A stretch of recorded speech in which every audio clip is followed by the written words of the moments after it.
The initiation of this narrative may have been perceived as somewhat effortless, yet it was, in fact, remarkably straightforward. Had she been aware that the process would be so uncomplicated, she might have initiated it much earlier. She reflected on the reason behind her prolonged hesitation to embark upon this venture. Alex extended her body in a languid manner on her partner's bed, turning on her right side. She rose from the bed and proceeded to the bathroom. I activated the shower. She adjusted the temperature and climbed into the bathtub. She was about to turn off the water when Trey entered the room, and she turned off the water while they were changing places. 15 minutes later, the couple was ready to begin. The man leaned towards her, but the woman pulled back slightly so that his kiss would not smear the lipstick on her newly made-up lips. Calm down, my love. Stick to the plan, and then we can do this for a long time, she warned him. I'm sorry, he replied. It's just that you're. The woman's lips were particularly appealing to kiss. For at least the first month, this aspect of her life proceeded according to plan. She did not anticipate any deviation from this course of events and expected it to persist for an extended period. Some might characterize the interactions between Alex and Trey on Wednesday afternoons as an affair. However, Alex views this term as unduly harsh and considers their Wednesday meetings to be more than just a casual sexual encounter. Alexis Temple was not seeking romantic attachment when she encountered it. Secondly, she had been happily married to Chris Temple for 12 years when, 4 months earlier, she had met Trey Leem at an executive board meeting at Parkfield Hospital. Alexis is the HR director at Parkfield, and Trey is the new marketing representative at Riley Gordon, the hospital's public relations company. Trey was dressed in a charcoal gray striped suit, which was clearly tailored to his athletic body. He stands at 1m93 and weighs 102 kilograms, has wavy and thick brown hair, and his big brown eyes flash when he speaks. He speaks when he looks at her, and she experiences a sensation of arousal between her legs. Over the next few months, they converse on several occasions, during which time Alex realizes that her feelings for Trey are more than superficial. It would be inaccurate to describe their relationship as an affair. She has no reason to apologize for or feel guilty about it.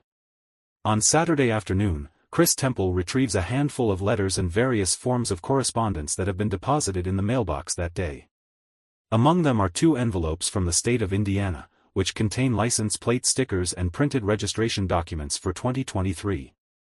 2 envelopes from the state of Indiana, which contained license plate stickers and printed registration documents for 2023, were received.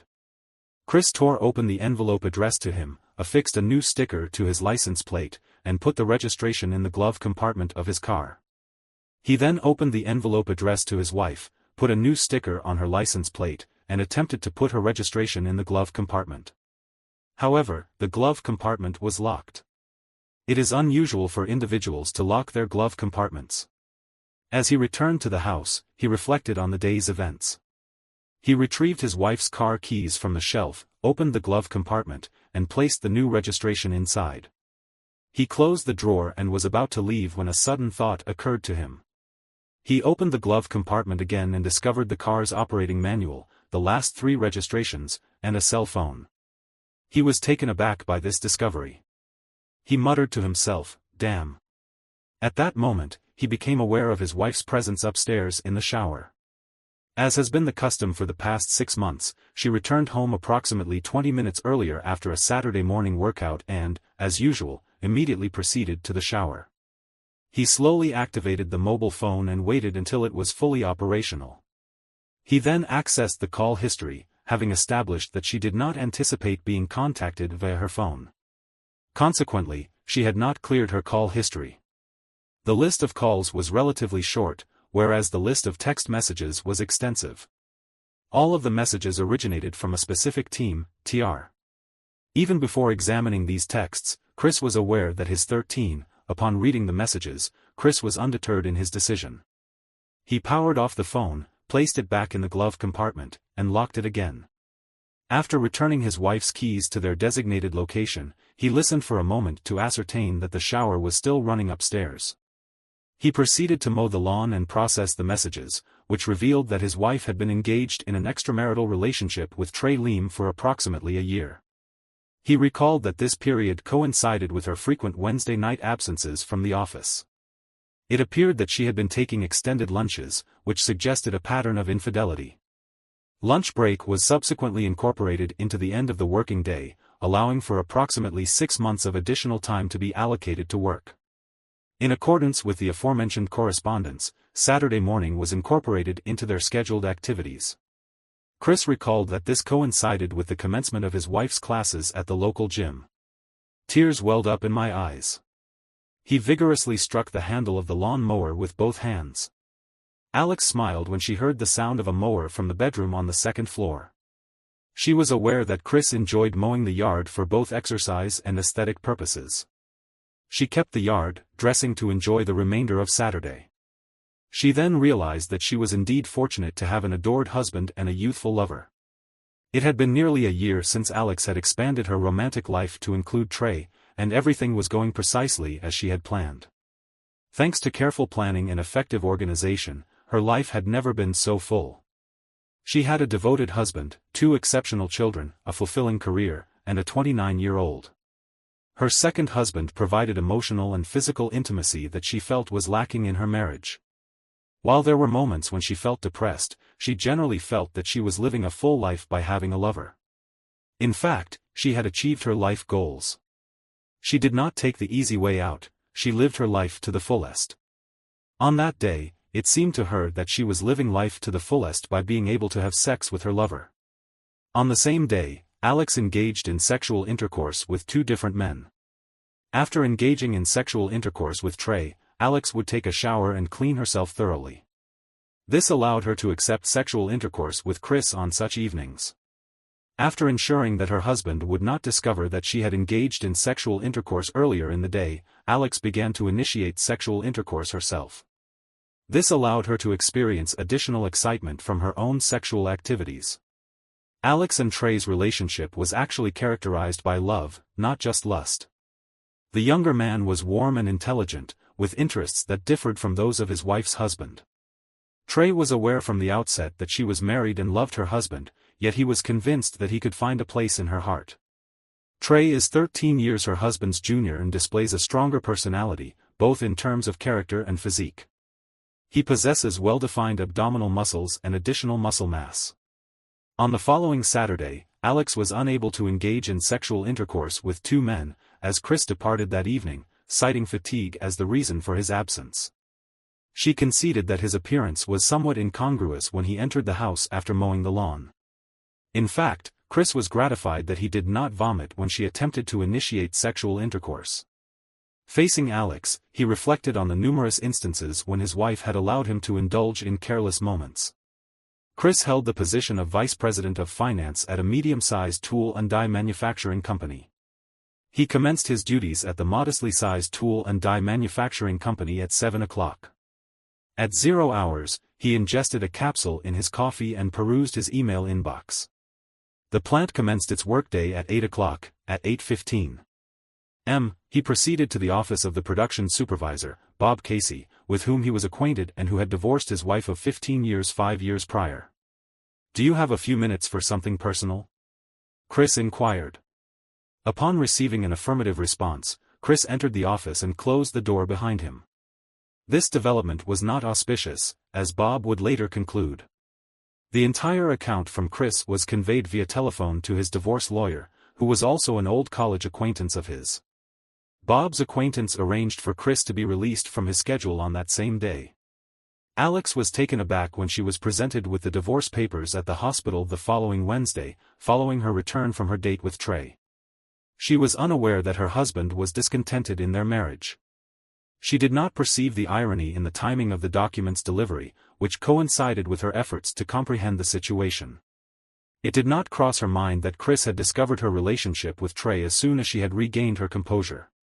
Alex called her husband to inquire about the situation. She asked, "Why, and what is it?" She expressed her disbelief that he was still questioning her, given that she had discovered his infidelity approximately a year prior and was now seeking a divorce. Alex was taken aback for the second time in a few minutes. She continued to sob but was nevertheless determined to confront him. Chris was unable to articulate a response. He terminated the conversation in a manner that aligned with Alex's expectations. Upon his return, Chris discovered that Alex had not remained at work as usual. Instead, she was waiting for him at home. Chris inquired about the reason for this deviation from their usual schedules. He was met with a response that indicated Alex's intention to avoid making up the hours for the extended lunch. Upon entering the house from the garage, Chris expressed his affection for Alex. Alex said that she was sorry for not disclosing the information about Trey to her husband. She explained that she felt it would be more beneficial for everyone involved if she had informed him. Alex then asked her husband if he believed that she and her lover were the only factors that constituted everyone. She then stated that she also considered herself to be a part of the situation. Chris responded by laughing and saying, "I didn't tell you about Trey. Because I was aware that your comprehension would be limited and that you would potentially disrupt the situation, as you are currently doing. I am unsure if I am causing irreparable damage. I am genuinely remorseful. Could you please clarify what I am doing that is causing this issue? I did not actively seek this relationship. Chris, it simply evolved, and I am grateful for it. Trey is an admirable individual. I believe you would appreciate him if." The depth of one's knowledge of another person is a crucial factor in forming an accurate assessment of their character. This relationship is much more than a mere novel, it is a significant aspect of my life. I hold Chris in the same esteem as I do you. However, I am unable to abandon him in the same way that I could not forsake you. The institution of marriage does not automatically negate one's capacity to experience and express love. I am not in a position to disregard the emotional bond one share with Chris. He holds a special place in my heart, as you do. I am capable of loving multiple individuals simultaneously. Men at the same time, it's not a question of one or the other. Alex said Trey understands that I already have a full life. He is ready to be satisfied with the limited time that I have for him. You and the family receive the majority of my attention, as they should. I did not take anything away from you and the children. I simply added something for myself, in addition to you and the kids. Trey is not your husband. He is an interventionist, and therefore, he should be grateful for any time he gets from you. However, I am your husband, and you have 2 children. Therefore, all this time should be given to us. Chris said, I love my life the way it is now, and I don't want to change anything. Alex said, I don't want to get divorced. However, Chris also said that he didn't want his wife to sleep with another man. Apparently, we don't always get everything we want. We want to reiterate our desire to uphold the traditional values of love, honor, and cherishing one another. This is how we choose to express our relationship, and we believe it is a choice that should be respected. However, we understand that from your perspective, this may not align with your personal beliefs. We respect your opinion and acknowledge that our choices may not align with your expectations. Nevertheless, we maintain our commitment to upholding the values we hold dear in our relationship. Chris responded with a hint of frustration. Josh, aged 13, and his sister, aged 10, old Kayla looked very awkward. I'm sorry you had to hear that, Chris said. In the future, we will try to behave more like adults. However, we are getting divorced. We both still love you, and you had nothing to do with our breakup. I agree with everything your father said except that there won't be a divorce. Alex said he won't be so selfish as to ruin your lives because something happened to him. He is not going to ruin your life because he did not change it. She displayed clear signs of displeasure, first looking at her daughter and then at her husband. Watch your mouth, Kay. I am still your mother, Alex said in a firm tone. The girl shouted back and ran upstairs to her room. This was an unfortunate turn of events. Well, that was nice, Christold said, addressing no one in particular. I think we need to have a family meeting while we're eating. Josh brought his sister so that they could talk. While this was going on, Alex sat and looked at the other 3 members of her family. They openly discussed her infidelity and the impending divorce. Alex informed the children that instead of allowing Alex to take the children into his custody, he was applying for joint custody. Alex responded with a vehement objection, asserting that she would not relinquish custody of the children.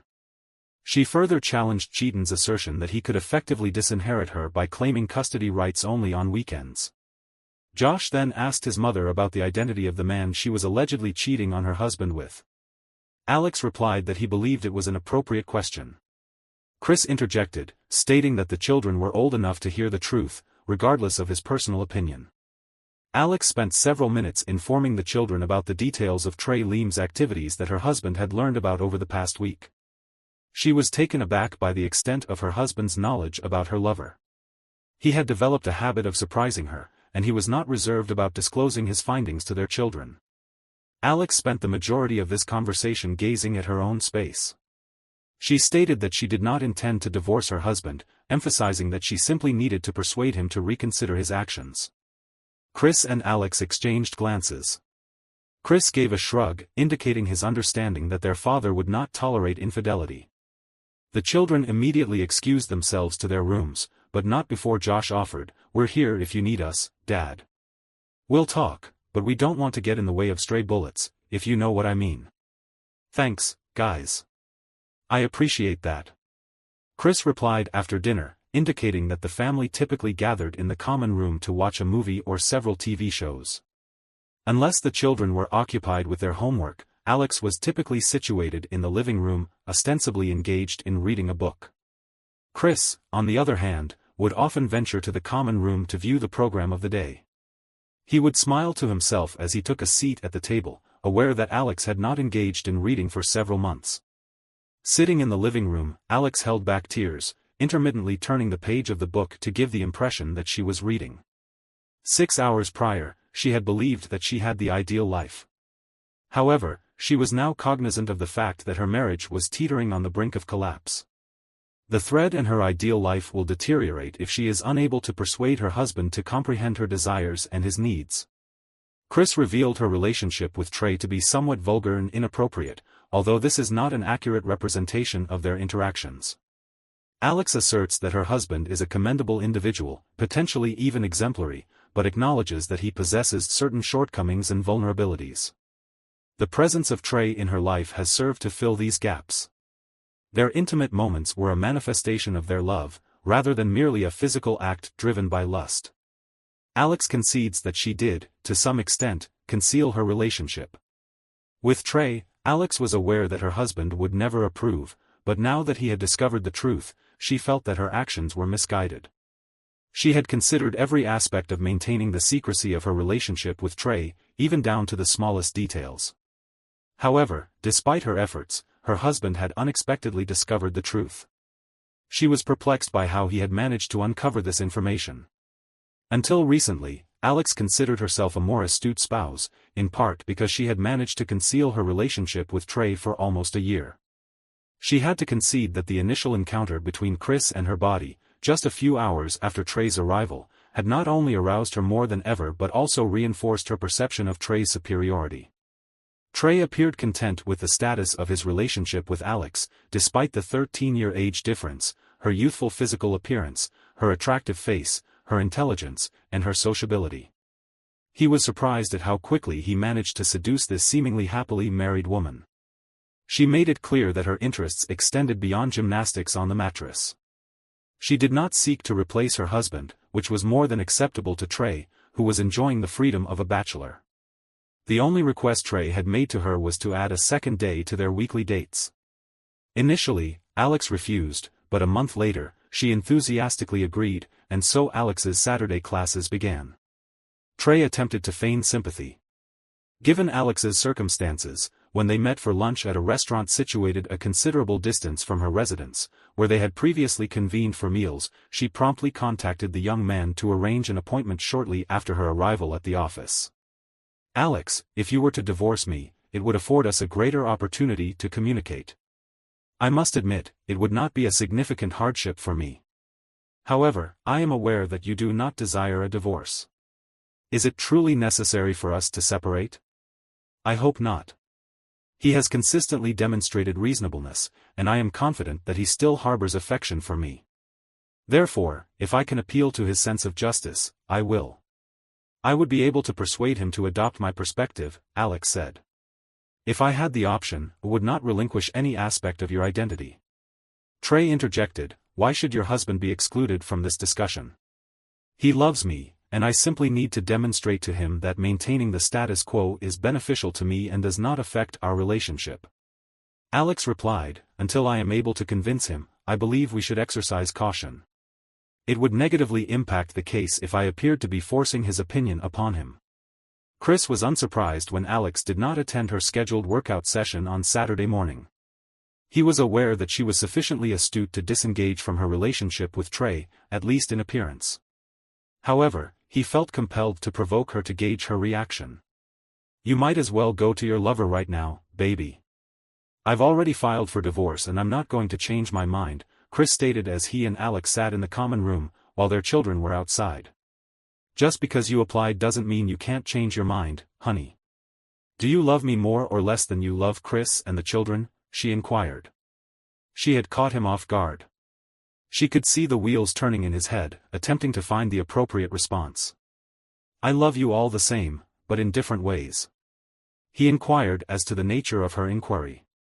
She responded, "I love you, the children, and Trey. Everyone is the same and at the same time in different ways. I cannot give up my love for any of you. I love you, Chris, and I need you. You are my husband, and as the father of my children, you can. I have affection for Trey in a variety of ways, including in a manner similar to and distinct from my feelings for you. However, given that he is not a member of our family, I devote less time to him than I would otherwise prefer. Despite this, he has accepted his role. If you truly love me as much as you claim, you would be willing to assume the dominant role and find happiness in it, both for yourself and for me. However, you are persistently disregarding the evident truth.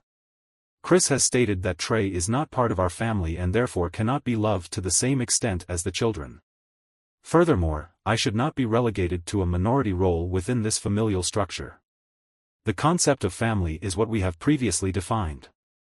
Alex has stated that he wishes to include me in his family. I am a devoted wife and mother. However, I am not entitled to the same level of affection as my spouse if he does not love me as much as he claims. I am not willing to allow my partner to pursue a romantic interest outside of our relationship. It is important to note that my love for him has not diminished significantly over the past 2 weeks. It is not possible to cease loving someone overnight. However, your disregard for my feelings is unacceptable. The preceding year has significantly depleted my capacity for love. Chris asserted that I was not disrespectful to him and that I love him as much as ever. Alex similarly declared his enduring love for me. Therefore, it is evident that he has never loved me to the same extent as I love him, as otherwise he would not have been able to engage in an extramarital relationship. Chris further stated that he has a deeper attachment to me than a mere lover. He described the other man as a second husband. She concurred, adding that the younger husband was the man in question. Chris, however, maintained that he slept on the couch in the common room every night, despite his wife's persistent attempts to persuade him to return to their bedroom. "We cannot converse unless we are in the same bedroom at night," she said. At their initial meeting with the attorneys, Chris's legal representative discussed the potential sale of the residence and the subsequent division of the assets. "I am not serious," Alex replied. "I do not wish to divorce. It is inevitable," Chris said. "We must sell the house so that we can both afford a more spacious residence." "I agree," Alex said. "I will leave him. One must trust the promises made by others, as one's own word is not always reliable. It is unclear why one should trust the promises of others, as there is no guarantee that they will not break their word." It is evident that Chris believes that the issue at hand is not about winning, but rather about the nature of the relationship. It is unfortunate that this has led to a loss of trust and understanding between the two parties. The question posed by the other party, "Just don't understand Al, I want to," indicates a lack of comprehension. It is evident that there is a need for further clarification and communication to rebuild trust and understanding. The in-laws and mother-in-law called a week later and inquired about the circumstances surrounding their daughter's divorce. He reasoned that, as her parents, they should have been informed. He had always addressed Alex's parents as Mom and Dad, in accordance with his own parents' usage. "I'm truly sorry," he stated, regretfully. "I did not contact you because I assumed Alex would inform you. You know what they say when you assume." His father-in-law, George Taylor, was particularly taken aback. Law was visibly shocked when Chris informed them that their daughter was unfaithful to him with Trey. "Are you certain, son, that this does not constitute infidelity?" George Taylor inquired, his voice betraying his astonishment. "That is not precisely what I meant," Chris clarified. "My daughter loves them both, and she is not eager to divorce her husband." Velma Taylor and George Taylor exchanged glances, visibly taken aback. "Apart from that, what is going on here?" "Velma," George interrupted. "What do you know about it?" "Hek is a good guy. George, you would have liked him. She doesn't cheat, she loves them both," Velma said. "What the hell are you talking about?" Velma explained. "Please, explain everything quickly and clearly. Otherwise, there will be a second divorce." It would appear that Law was aware of Alex's infidelities but continued to assert that they did not constitute cheating because her daughter loved both men. However, this reasoning does not align with the conventional definition of cheating, which is typically understood as a relationship between two individuals. Velma, with a sense of confidence, then posed a question: "If this is polyamory, why don't I have anyone on my side and why do I seem to be the only one who hasn't been informed about these plans?" In response, she was informed that she had been unfaithful to Chris and that Velma had not been told about the situation. Velma then demanded to be given a chance to respond. George said, "I'm sorry, son. Hek is a good guy. George, you'll see it when you get to know him." Velma said, "Will you get acquainted?" She then added, "I don't want to meet my daughter's boyfriend. He wouldn't make love to a married woman if he was such a nice guy." George said, "Thanks for understanding. Dad." Chris said, Trey held back his personal celebration at the end of his divorce from Alex. He was trying to look concerned, but in fact he wanted to jump and scream after a year in. He aspired to spend more time with his personal mother. "I would blow in English." He was going to fulfill his wish once every 2 weeks since Alex and Chris would receive their children for a week each.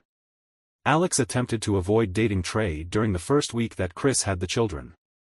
However, after crying for a week, she practically requested to spend a week with Trey the next time Chris was with the children. This occurred on that first Monday when Alex stayed overnight with Trey. Trey prepared a meal for the pair, including both a main course and dessert.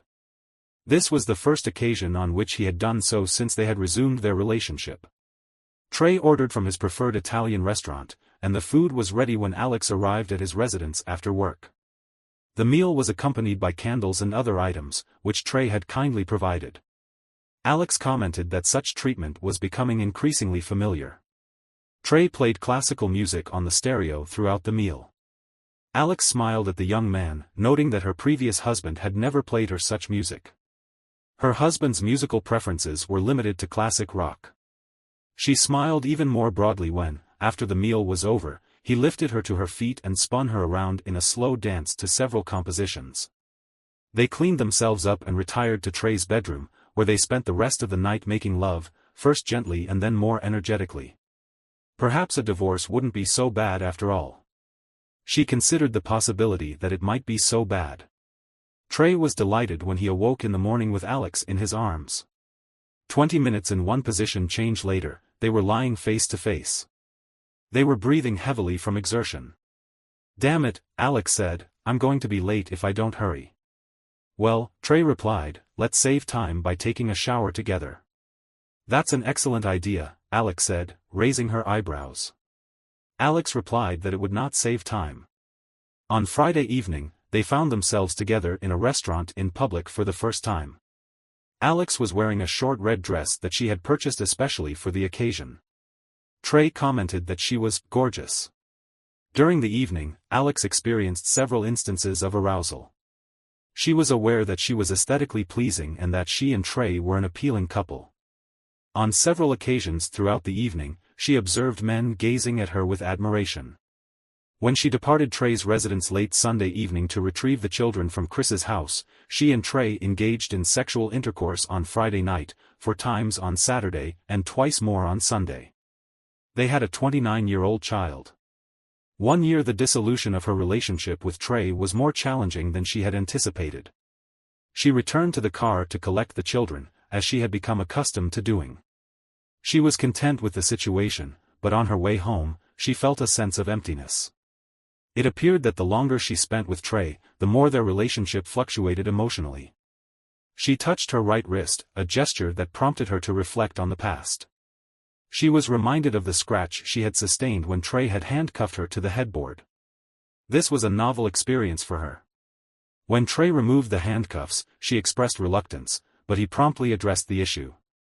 After that, she lay down separately from the young man, noting to herself that Chris had never made her feel like an equal partner in bed. She mentally brushed it off, deciding that it was probably just a generational difference between her ex-husband and Trey. Despite the fact that the children were aware of Trey's existence, Alex communicated with him only a couple of times a week, and always during working hours. She had not yet introduced her second romantic interest to the children. On Wednesday, when Alex called, Trey did not answer the phone. He did not return her calls when she did not receive his usual noon call on Thursday. She called him on her work phone, and the receptionist at Riley Gordon was reluctant to discuss his whereabouts until she revealed that she was Trey's girlfriend and unable to contact him. He had been in the hospital since Tuesday night. The woman on the other end of the phone stated that Trey had been involved in a physical altercation in the vicinity of his preferred sports bar and had sustained significant injuries. This could explain why she had been unable to reach him. The receptionist provided Alex with the necessary information and shortly thereafter, she departed for the hospital. 15 minutes later, she was examining Trey's severely injured face. "Why didn't you contact me?" she demanded. Alex explained that he had only learned of the incident 2 days later from Trey's administrator. Alex stated that due to the severity of Trey's injuries, he was unable to discern the emotions in Trey's eyes. Trey had sustained a broken nose, 2 black eyes, and, as she later discovered, 2 broken ribs and bruised testicles. These injuries were the result of an altercation with Trey's former spouse. "My husband did it to me." Trey muttered, "That unscrupulous bastard didn't do it himself. He paid someone, and he will pay for everything when the police take these 2 thugs into custody." "No, this can't be happening. Chris is too good to do that. He's the kind of guy who divorced me as soon as possible but would never hurt anyone. I am compelled to inform you that he is a weak individual, not as commendable as you perceive him to be. He will be incarcerated. I will not engage in superficial interactions with him merely because he is the father of your children. I am confident that he did not commit the crime, but nevertheless, Trey, you should have contacted me. I should not have become aware of the incident 2 days after it occurred." Given Chris's calculated and detached approach during the divorce proceedings, it is understandable that Alex was uncertain about her former husband's involvement. The husband did not participate in the physical assault of Trey. If this is not the case, then she will have to admit that she is partly to blame for the beating. "Chris, your ego seems to have been gratified by this turn of events." Alex shouted at her ex-husband when he answered the phone that day. "What the are you shouting for?" Chris said softly in response, wondering what his ex-wife was thinking. The wife was babbling about, "Nice try, Chris. Trey is very angry and in a lot of pain. When the police arrive, you will be taken into custody." "I will be unable to calm him down," she said. "Whatever you say," Chris replied and ended the conversation. He was still unable to comprehend what Alex was shouting about. Alex had to admit that Chris appeared bewildered by her own words. She wondered when he had managed to feign innocence so convincingly. What an irony that the police arrived so soon after he spoke to Alex on the phone. Approximately 20 minutes after Chris spoke with Alex on the telephone, I prepared a fresh pot of coffee. I have been awaiting your arrival since my former spouse contacted me a few minutes ago. Based on her account, I surmised that something had occurred involving her second husband. Consequently, I was initially considered a primary suspect.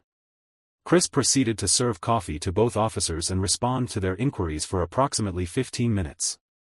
As they departed, the officers concurred that my involvement did not align with that of a jilted ex. The husband was identified as a potential suspect. Subsequently, the police excluded Chris from the list of suspects in Trey's beating. A few weeks later, Chris and his father-in-law the lawman were quietly sitting in a bar on the outskirts of the city, enjoying a couple of glasses of rye Angel's Envy. "Thank you, sir," Chris said quietly. "I owe you a great deal." The police were absolutely sure that I was involved in beating this foolish individual, George Taylor said. Yes, you were an obvious target, and they could not ignore you. However, you do not owe me anything. I owe you this for what my foolish daughter did to you.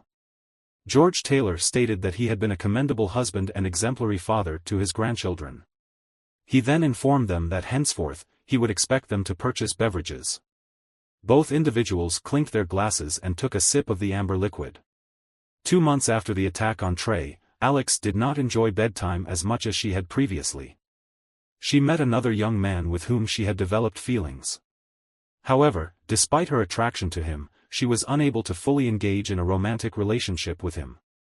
Alex was not experiencing love, she desired physical proximity. This was evidenced by the fact that only a few months prior, 2 husbands had provided her with intimacy. Additionally, she had not engaged in sexual intercourse with anyone for 2 months. Alex was desperate and considered discussing the issue with Trey. However, their relationship was no longer as close as it had been prior to the attack. Furthermore, Trey was not opposed to being the second man in a polyamorous relationship. When she was married to Chris, he should not have been concerned with being the first man in such a relationship. Her own peace of mind was of greater importance. She resolved that, should the necessity arise, she would request forgiveness at a later date but would not be the first to seek permission. Delmont Lafleur was almost as large as Trey, 1m, 98 kilograms, and appeared to be slightly more impressive, although not as rude. He was raised in New Orleans and exhibited a combination of Creole and traditional Southern accents. He has a refined Southern accent and is 25 years of age. He is more polite than Trey, but less arrogant. R is employed as a junior manager at one of the local firms.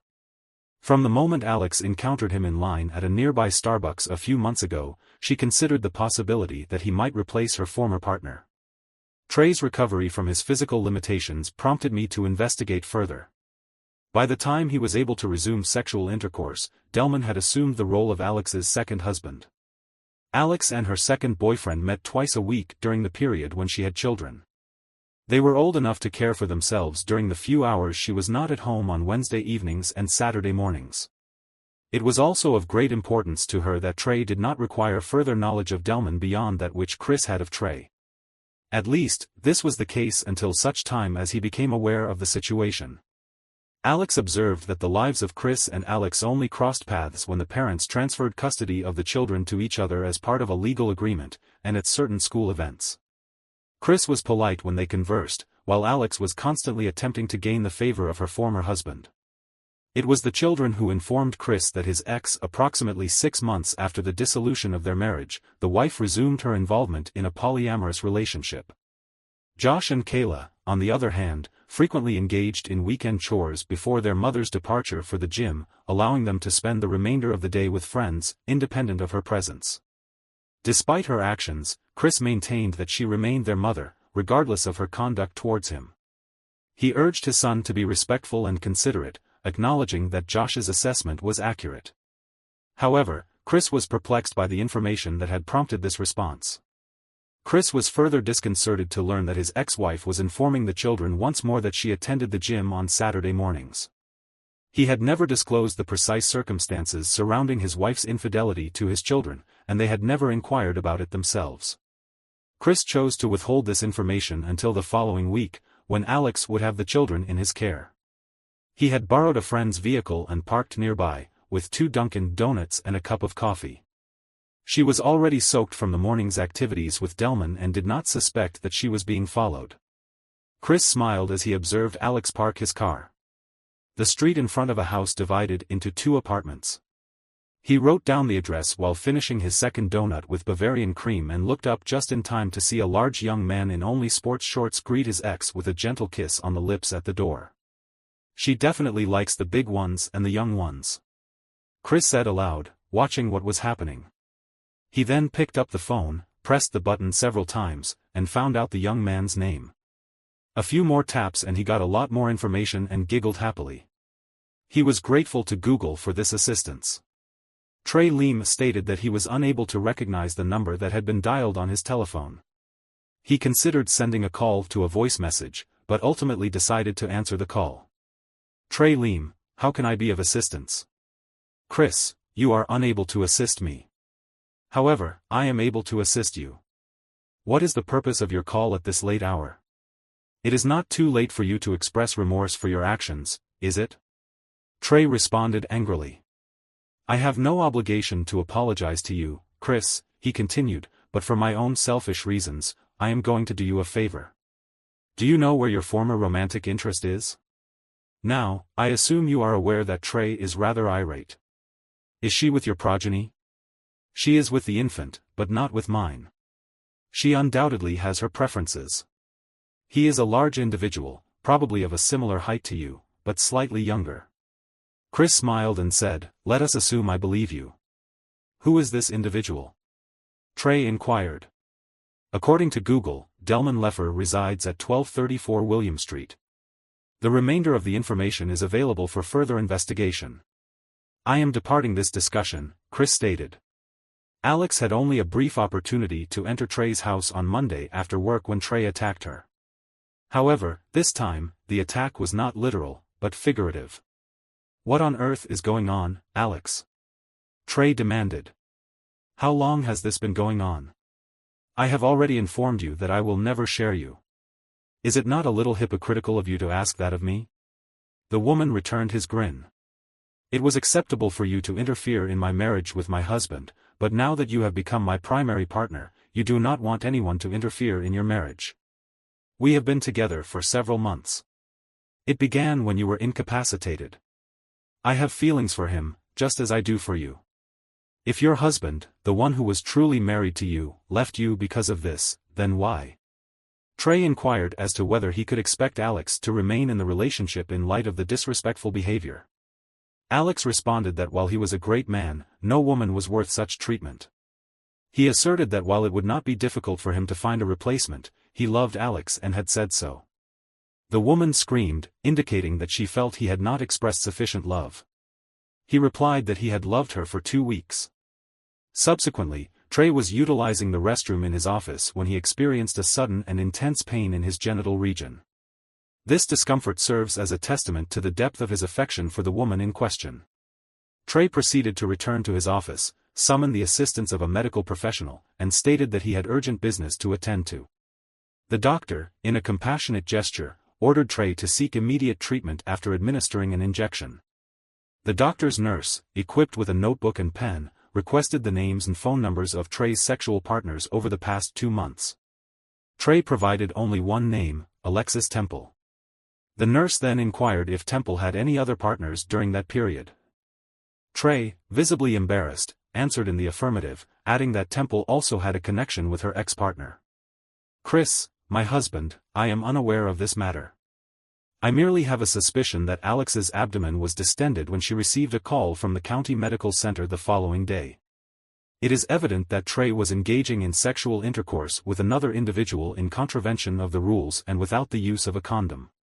It is likely that Trey will express his displeasure. Alex was visibly embarrassed when she was compelled to divulge the names of both her sexual partners, as required by the nurse on the other end of the line. Are you certain that there were no other individuals involved? The nurse inquired once more, perhaps with a degree of complacency that Alex found unsatisfactory. No, Alex replied, realizing that the nurse's question might seem unnecessary and intrusive.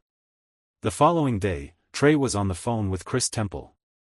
The purpose of the call was ostensibly to return a favor that Chris had done for him a few weeks earlier. Trey then informed Alex that he had tested positive for Goria. Alex was the only woman in Trey's life, and therefore, Trey was certain that Alex was the source of the infection. Trey and Chris both expressed disbelief at the notion of Trey's wife being the carrier of the disease.